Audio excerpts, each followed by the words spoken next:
નમસ્કાર, આપ જોઈ રહ્યા છો સ્પેશિયલ રિપોર્ટ. આપની સાથે હું છું ઝરણા. દેશ અને દુનિયામાં કોરોનાની બીજી લહેર શરૂ થઈ ગઈ છે. વિશ્વમાં કોરોનાની સંખ્યા તેજ રફતારથી વધી રહી છે. દેશમાં દિલ્હી, મહારાષ્ટ્ર અને ગુજરાતમાં કોરોના કેર મચાવી રહ્યો છે અને આ તરફ વિશ્વ સ્વાસ્થ્ય સંગઠને પણ કોરોનાને લઈને ચેતવણી આપી છે કે લોકો માસ્ક અને સોશિયલ ડિસ્ટન્સિંગને મુદ્દે ગંભીરતા નહીં દાખવે તો 2021માં કોરોનાની ત્રીજી લહેર આવી શકે છે, જે સૌથી ઘાતક બની શકે છે. કોરોનાનો ફરી કાળો કેર. દેશમાં કોરોનાનો આંકડો 91 લાખથી પાર. વિશ્વમાં કોરોનાના 5 કરોડ 80 લાખ પાર. વિશ્વમાં 13 લાખથી વધુ લોકોના કોરોનાથી મોત.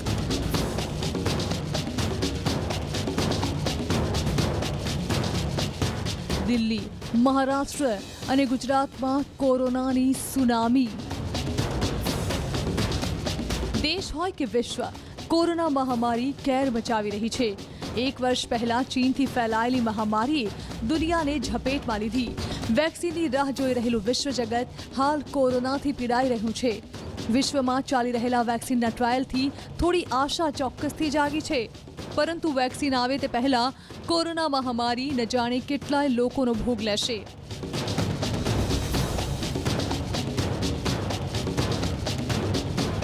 કેન્દ્રીય સ્વાસ્થ્ય મંત્રાલયના આંકડા પ્રમાણે 10 રાજ્યો અને કેન્દ્ર શાસિત પ્રદેશોમાં કોરોના વાયરસના 77% વધુ કેસ સામે આવ્યા છે, તો 76% વધુ નવા મોત થયા છે. ભારતમાં દિલ્હી, મહારાષ્ટ્ર અને ગુજરાતમાં કોરોનાના કેસ સતત વધી રહ્યા છે. સાથે જ મોતનો આંકડો પણ એટલો જ વધી રહ્યો છે.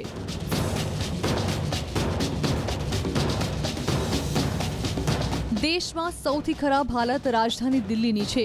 દિલ્હીમાં કોરોના સંક્રમિતોની સંખ્યા 5.29 લાખથી વધુ છે. સ્વાસ્થ્ય મંત્રાલય, ભારત સરકાર અને સુપ્રીમ કોર્ટ પણ દેશમાં કોરોનાની સ્થિતિ પર બાજ નજર રાખી રહ્યા છે. દિલ્હીમાં કોરોના વાયરસના કેસમાં જોરદાર ઉછાળો જોવા મળી રહ્યો છે. સુપ્રીમ કોર્ટે પણ દિલ્હી સરકારની કોરોનાની સ્થિતિ અને વ્યવસ્થા મુદ્દે કોર્ટમાં રિપોર્ટ રજૂ કરવા આદેશ કર્યા છે.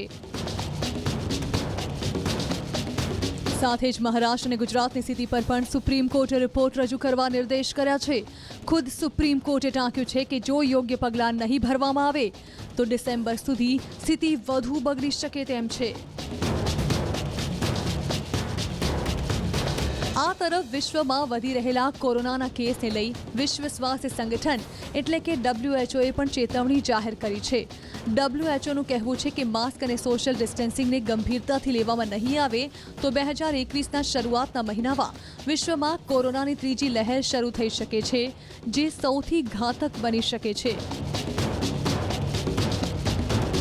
WHOએ વિશ્વ અને ખાસ કરીને યુરોપિયન દેશોને સતર્ક રહેવા ચેતવણી આપી છે. WHOએ ગંભીરતાથી કહ્યું છે કે કોરોના સંક્રમણ રોકવા યુરોપિયન દેશો ચોક્કસ પગલાં નથી ભર્યા, જેને કારણે ત્યાં કોરોનાની બીજી લહેર કેર મચાવી રહી છે.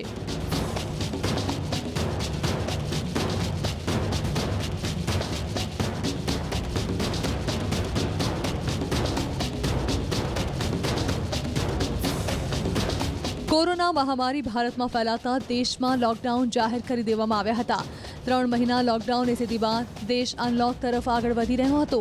જો કે આ સમયમાં કોરોના રોકવા પર મહદઅંશે સફળતા મળી, પરંતુ નવેમ્બર મહિનો અને દિવાળીના સમયગાળામાં ફરી એક વખત કોરોના વકરી રહ્યો છે, જેના કારણે દેશમાં સ્થિતિ હાલ કફોડી બની રહી છે. દિલ્હી, મહારાષ્ટ્ર, ગુજરાત, રાજસ્થાન અને મધ્યપ્રદેશ જેવા રાજ્યોમાં કોરોનાના દર્દીઓની સંખ્યા સતત વધી રહી છે. હોસ્પિટલમાં બેડની સંખ્યા ઓછી પડી રહી છે, તો બીજી તરફ રાજ્ય સરકારોએ પણ કોરોના પર લગામ લાદવા નવા દિશા નિર્દેશ જાહેર કર્યા છે.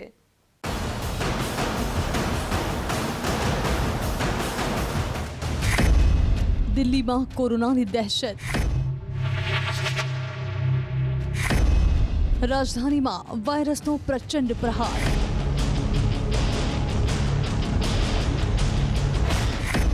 સતત 3 દિવસથી 100થી વધુ મોત.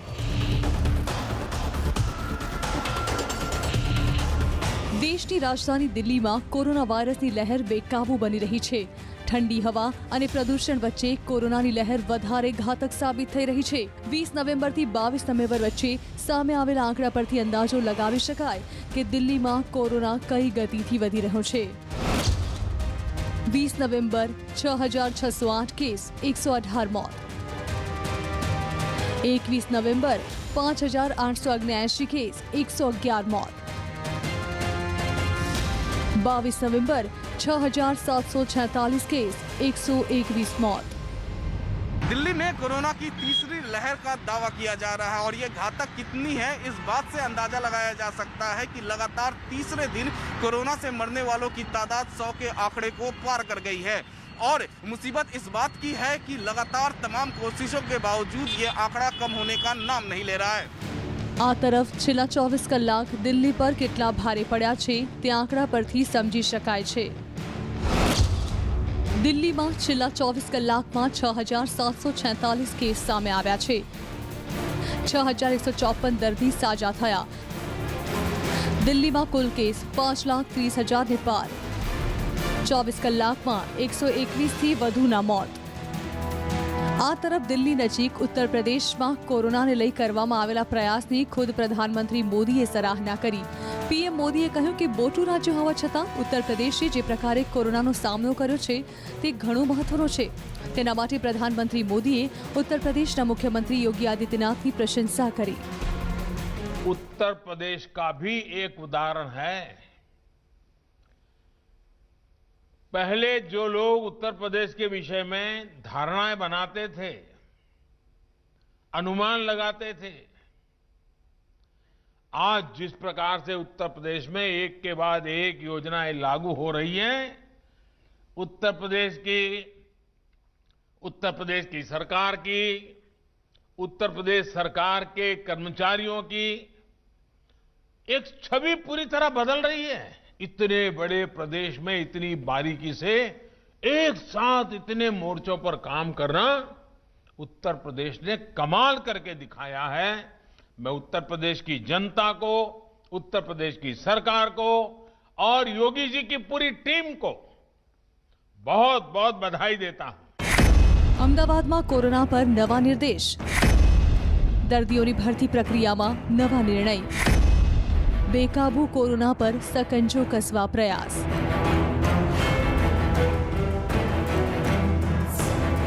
ગુજરાતનું સૌથી મોટું શહેર અમદાવાદ આ સમયે કોરોનાનું હોટસ્પોટ બન્યું છે. કોરોનાના દર્દીઓમાં સતત વધારો થઈ રહ્યો છે. હોસ્પિટલમાં બેડની સંખ્યા ઓછી પડી રહી છે અને એ જ કારણ છે કે અમદાવાદમાં હોસ્પિટલ એન્ડ નર્સિંગ હોમ્સે નવા દિશા निर्देश जाहिर કર્યા છે. कोरोना के बढ़ते मामले इस वक्त अहमदाबाद के निजी अस्पतालों के लिए चुनौती बन गए हैं. लगातार मरीजों के अस्पतालों में भर्ती होने की वजह से अस्पतालों में बिस्तरों की कमी महसूस होने लगी है. इसी का हल निकालने के लिए अहमदाबाद हॉस्पिटल और नर्सिंग होम एसोसिएशन ने नए दिशा निर्देश जारी किए हैं. તે પ્રમાણે યુવાનો અને બાળકોને હોસ્પિટલમાં ભરતી ના કરવાનો નિર્ણય કરાયો છે. આ વિકટ પરિસ્થિતિમાં કાબૂમાં લેવા કેટલીક મર્યાદાઓ નક્કી કરવામાં આવી છે. તે પ્રમાણે માત્ર એ લોકોને હોસ્પિટલમાં ભરતી કરવામાં આવશે જેમની ઉંમર 30 વર્ષ ઉપર હોય. એ લોકોને હોસ્પિટલમાં ભરતી કરવામાં આવશે જેમને કોરોના સિવાય અન્ય બીમારી, સતત 101 તાવ, શ્વાસ લેવામાં તકલીફ અથવા ઓક્સિજનની જરૂર હોય તો જ ભરતી કરાશે. જો કે અંતિમ નિર્ણય ડોક્ટરને લેવાનો રહેશે કે દર્દીને હોસ્પિટલમાં ભરતી કરવાની જરૂર છે કે નહીં. કેમ કે અત્યાર સુધી કોરોના સાથે જોડાયેલા કેસ પર રિસર્ચમાં સામે આવ્યું છે કે 60 થી વધુ ઉંમરના લોકોને કોરોના પોતાના સકંજામાં લઈ રહ્યો છે. સાથે જ કોરોનાએ લોકોની મુશ્કેલી વધારી રહ્યો છે જેઓ અન્ય બીમારીથી પીડાઈ રહ્યા છે. એ જ કારણ છે કે અમદાવાદ સહિત ગુજરાતના અનેક શહેરોમાં સંક્રમણ અટકાવવા રાત્રિ કર્ફ્યુ જાહેર કરી દેવાયો છે. ગુજરાતમાં કોરોનાની દહેશતનો અંદાજો એ વાત પરથી લગાવી શકાય કે વડોદરામાં ભગવાન નરસિંહની શોભાયાત્રા છેલ્લા 283 વર્ષથી નીકળી રહી હતી. તે પરંપરા આ વર્ષે બંધ રાખવામાં આવી કેમ કે કોરોના પ્રોટોકોલને કારણે યાત્રાની મંજૂરી ન આપવામાં આવી. सोशल डिस्टेंस और जो कुछ भी कोरोना के लिए सेफर साइड देखना पड़ता है वो हम सोच के इस बार हम ये परंपरा कुछ अलग से निभाएंगे. એ જ કારણ છે કે ભગવાન નરસિંહના ભક્તોમાં ઉદાસીનતા જોવા મળી. भगवान भी ऐसा बोलते हैं जैसे बोलते कर्म करो फल मेरे हाथ में. तो भगवान पे श्रद्धा है, इसका मतलब ये नहीं हम बेजवाबदार हो जाए। तो इसलिए सबके स्वास्थ्य को ध्यान में रखते हुए ये स्टेप जरूरी है। कोरोना पर एक्शन में राजस्थान सरकार, सार्वजनिक समारोह पर निर्देशમાં ફેરફાર। રાજસ્થાનમાં પણ કોરોના સતત વધી રહ્યો છે। કોરોનાની આ જ રફતાર પર બ્રેક લગાવવા રાજ્ય સરકાર પહેલા ધારા 144 લગાવી ચૂકી છે। ડેન્જર ઝોનમાં આવતા 8 શહેરોમાં રાત્રિ કર્ફ્યુ જાહેર કરી દેવાયો છે। સાથે જ લગ્ન સહિત અન્ય પ્રસંગો માટે નવી ગાઈડલાઈન જાહેર કરી દેવાઈ છે। ગેહલોત સરકારનો નિર્ણય, કોઈપણ સૂચના વગર પ્રસંગના આયોજન પર 5,000નો દંડ, લગ્ન પ્રસંગમાં 100થી વધુ લોકોની હાજરી પર 25,000નો દંડ। પહેલા દંડની રકમ 10,000 હતી, જે વધારીને 25,000 કરવામાં આવી। લગ્ન પ્રસંગની સૂચના જિલ્લા મેજિસ્ટ્રેટને આપવી ફરજિયાત। જિલ્લા મેજિસ્ટ્રેટની ટીમ પ્રસંગની વિડીયોગ્રાફી કરશે। નિયમના ઉલ્લંઘન પર કાયદાકીય કાર્યવાહી। प्रमुख रूप से जो 8 शहर हैं उनमें तो रात का नाइट का कर्फ्यू भी लगाया है। बाकी पूरे प्रदेश में जो विवाह शादी आदि के लिए 100 से ज़्यादा की संख्या नहीं हो, ये कहीं कर्फ्यू लगाने का, धारा 144 लगाने का अर्थ एक ही है। एक ही बात संदेश सरकार देना चाहती है कि आपकी सेहत के लिए ज़रूरी है कि आप इकट्ठे नहीं हों, एक जगह नहीं आएँ, मास्क लगा के 100% मास्क लगा के रखें और सोशल डिस्टेंसिंग अपनाएं। मध्य प्रदेश में कोरोना नो कहर। इंदौर में 24 कलाक में 586 केस, भोपाल में 24 कलाक में 346 केस। मध्य प्रदेश में पण कोरोना नो ग्राफ दिवसे ने दिवसे वधी रह्यो छे। राज्यना अनेक जिल्ला में कोरोना नी झपेट में आवी गया छे। मध्य प्रदेश के भी 2-3 शहरों में कुछ बड़ा है। खासकर ये पुरानी जगह जो थी, भोपाल और इंदौर, ऐसी जगह रिपीट हुआ है। पर ऐसा नहीं है कि हमारे पास संसाधनों की कमी है। बेड भी पर्याप्त मात्रा में है, चिकित्सा उपकरण, दवा, ऑक्सीजन, वेंटिलेटर, सब कुछ पर्याप्त है। कोई भ्रम न फैले इस बारे में। मुझे लगता है कि हम धीरे धीरे इस पर काबू पाएंगे। तो क्या मतलब गृह विभाग इसको काबू पाने के लिए क्या नई गाइडलाइन आपकी तरफ से हो रही है, बारात वगैरह कैसे क्या लोग करें? अभी हमने 5 शहरों के लिए गाइडलाइन जारी की थी, लेकिन अगर ये 5 से जब ऊपर जाता है और 10 को क्रॉस करता है तो गाइडलाइन हम दूसरी भी जारी करेंगे, नई जारी करेंगे उन शहरों के लिए। पर लॉकडाउन का अभी कोई विचार नहीं। प्रिकॉशन, सावधानियां और गंभीरता बनी रहे। रात्रिकालीन कर्फ्यू भी इसलिए किया है कि लोग उसकी गंभीरता को विस्मित न करें। મહત્વનું છે કે 10 જેટલા રાજ્યોમાં સરકારે સખત કાર્યવાહી કરવી પડશે, જેથી કોરોના સંક્રમણને વધતા અટકાવી શકાય। ભારતમાં કોરોનાના વધતા કેસની વચ્ચે દર્દીઓ માટે સારી ખબર આવી રહી છે।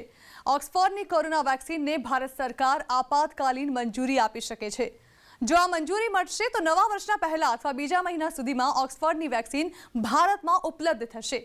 નીતિ આયોગના સભ્ય ડોક્ટર વી.કે. પૉલ પ્રમાણે ઓક્સફર્ડ યુનિવર્સિટી અને ફાર્મા કંપની એસ્ટ્રાઝેનેકાની વેક્સિન જો યુકેમાં આપાતકાલ ઉપયોગની મંજૂરી મળશે તો ભારતમાં પણ તેના પર વિચાર કરવામાં આવશે।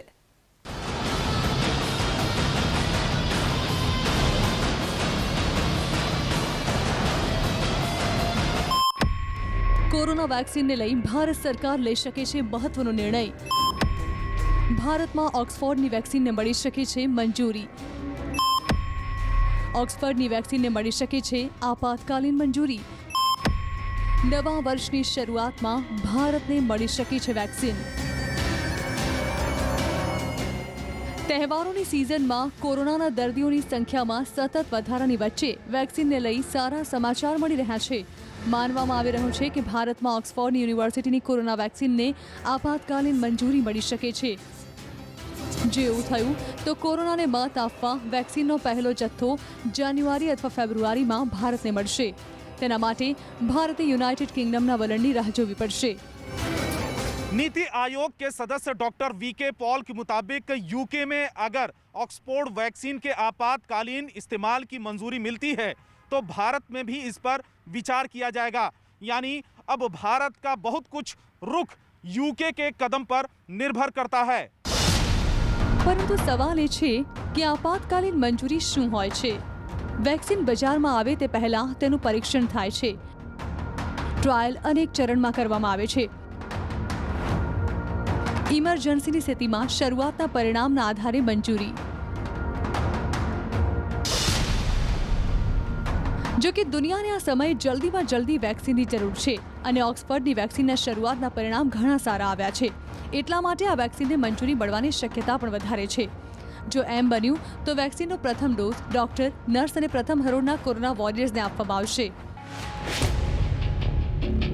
ભારતમાં આ સમયે વેક્સિનનું ત્રીજું ટ્રાયલ ચાલી રહ્યું છે. પુણે સ્થિત સિરમ ઇન્સ્ટિટ્યૂટ ઓફ ઇન્ડિયા તેનું પરીક્ષણ કરી રહી છે. આશા છે કે ત્રીજું ચરણ જાન્યુઆરી-ફેબ્રુઆરી સુધીમાં પૂર્ણ થશે. કોરોનાના કેરને જોતા મોદી સરકારે વેક્સિન માટે જોરશોરથી તૈયારી શરૂ કરી દીધી છે.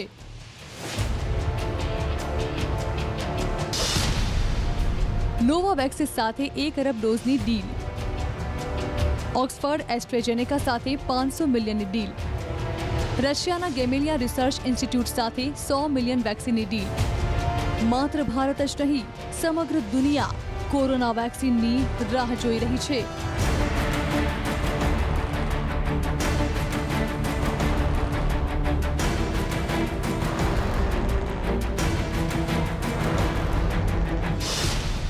વિશ્વમાં કોરોનાના કેસ 5 કરોડ 90 લાખને પાર. અમેરિકામાં કોરોનાના 1 કરોડ 25 લાખ પાર. ભારતમાં કોરોના 90 લાખને પાર.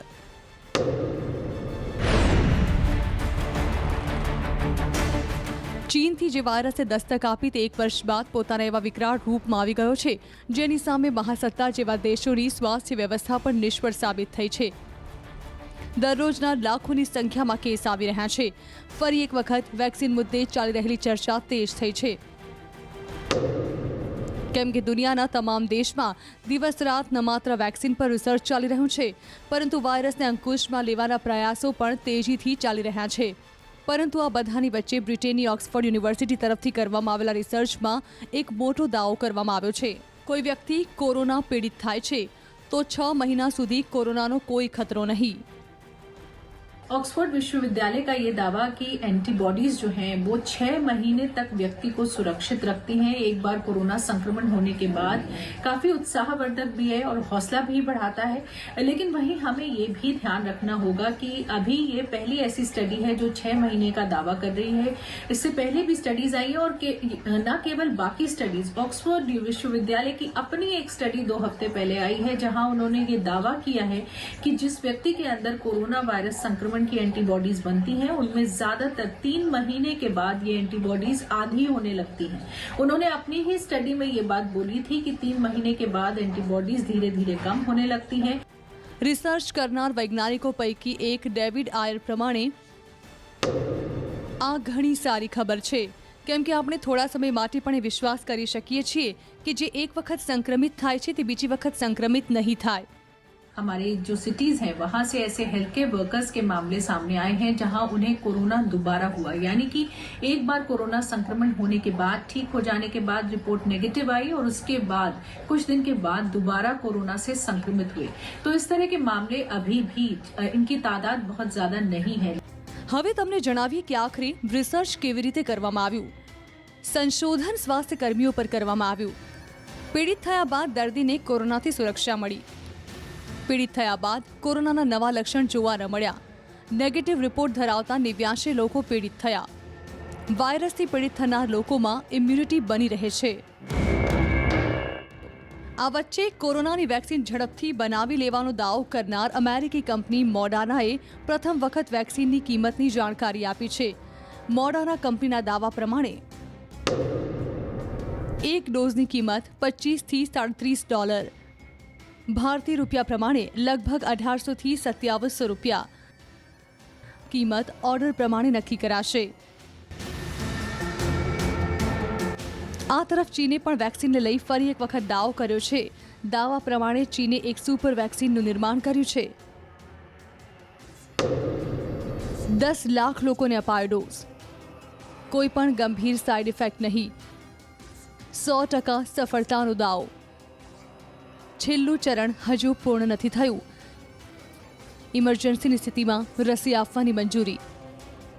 तो जिस तरह से अभी वैक्सीन खास तौर से जो फेज 3 ट्रायल अपना कंप्लीट कर रही हैं, चाहे वो अमेरिका की वैक्सीन हैं या ब्रिटेन की हैं या भारत के भी जो स्वदेशी वैक्सीन कोवैक्सीन है, वो भी अभी अपने चरण 2 पर चल रही है। और ऐसे में काफी उम्मीद है इन वैक्सीन से कि आने वाले साल के शुरुआती महीनों में ही हम इन वैक्सीन के ऊपर बड़े बड़े ऐलान सुन सकते हैं। આ તરફ ભારત બાયોટેક પણ વેક્સિન બનાવવાના છેલ્લા ચરણમાં પહોંચી ગયું છે। ત્રીજા ચરણની આ જંગમાં પ્રથમ 2 ચરણ સફળ સાબિત થયા છે। એટલું જ નહીં, દાવો કરવામાં આવી રહ્યો છે કે જો બધું બરાબર રહ્યું તો ઝડપથી વેક્સિન બજારમાં આવશે। પરંતુ જ્યાં સુધી વેક્સિન નથી આવતી ત્યાં સુધી કોઈપણ પરિસ્થિતિ સામે તૈયાર રહેવા રાજ્ય સરકારો પોતાના સ્તરે પ્રયાસો કરી રહી છે। देखिए, ये अलग अलग स्थिति के हिसाब से किया जाएगा। इसमें विचार चल रहा है। हमारे जो पश्चिम के ज़िले हैं, गौतम बुद्ध नगर, गाजियाबाद, वहाँ उन्होंने 100 तक करने की, सीमित करने की बात कही है। तो जहाँ जैसी स्थिति होगी उसी हिसाब से कोरोना संक्रमण को रोकने के लिए जो भी उपाय आवश्यक हैं वो सब किए जाएंगे। વિશ્વને આ સમયે જો સૌથી વધારે કોઈ વસ્તુની જરૂર છે તો તે છે કોરોના વેક્સિન। કેમ કે વાયરસનો આ એવો સમય છે કે દરરોજના લાખો દર્દીઓ સામે આવી રહ્યા છે અને આ એક મોટું કારણ છે કે સરકાર તમામ પ્રયાસો કરી કોરોના પર અંકુશ લાવવા પ્રયાસ કરી રહી છે।